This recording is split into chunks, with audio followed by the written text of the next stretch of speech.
It was the worst attack in India-administered Kashmir in decades. In February, 42 Indian paramilitary soldiers were killed in a suicide bombing.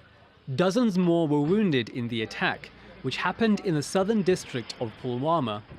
The Pakistan-based militant group Jaish-e-Mohammed says it was behind the violence.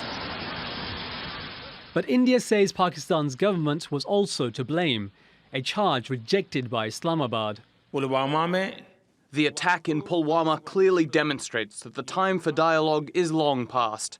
Now the whole world needs to work together to take concrete steps to deal with terrorists and their supporters.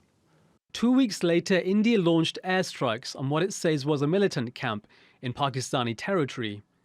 Islamabad denied any militants were in the area and insisted the bombs landed in an empty field with no casualties. The next day, Pakistan retaliated, capturing an Indian fighter pilot after his plane was shot down in Pakistan-administered Kashmir. Just as it seemed war could break out, Pakistan's Prime Minister Imran Khan ordered the release of the pilot, calling it a peace gesture. A crisis was averted. Indian Prime Minister Narendra Modi exploited the nationalist fervour over the incident as part of his re-election campaign. His Hindu nationalist Bharatiya Janata Party swept to power in May. Modi was given a strong mandate to impose major changes. One of his first targets was the Muslim-majority India-administered Kashmir. In August, the special status given to the disputed region was removed. Since 1949, Article 370 of India's constitution granted the region extensive autonomy. This meant the people of India-administered Kashmir could elect their own leaders, have their own constitution and flag. Before withdrawing the article, the government sent tens of thousands of more soldiers into the region, raising the number of security forces in Kashmir to 750,000. The internet was cut and phone lines suspended. Kashmir was in the dark.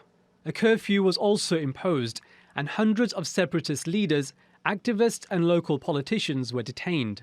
Reports began to trickle out of detainees being tortured, threatened and subjected to degrading treatment. They are shutting us off in our houses. They want to suppress our voices. We Kashmiris only want our freedom.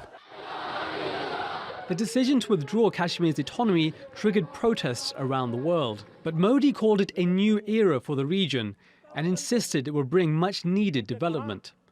Criticism was most fierce from Pakistan, which has fought India several times over the territory. Imran Khan raised the issue at the UN General Assembly in September.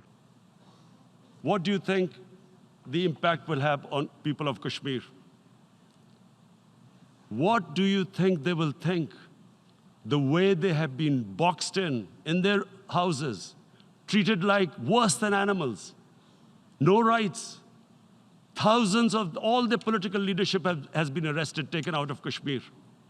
Even those Kashmiri leaders who were pro-India have been taken out. The UN Security Council has also convened to discuss the situation in Kashmir at the request of Pakistan's ally, China, and US President Donald Trump has offered to mediate the crisis.